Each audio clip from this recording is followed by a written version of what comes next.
Assalamualaikum guys and welcome back to Halonfa. Bagaimana korang nak cari barang yang 100% authentic ataupun original di Shopee guys, okay?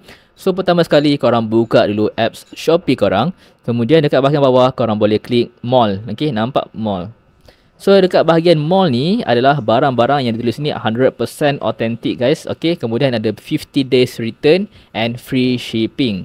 Okay, so barang-barang dekat sini korang cari adalah barang-barang yang original, barang yang berkualiti dan barang yang authentic, 100% authentic daripada brand-brand yang tersebut.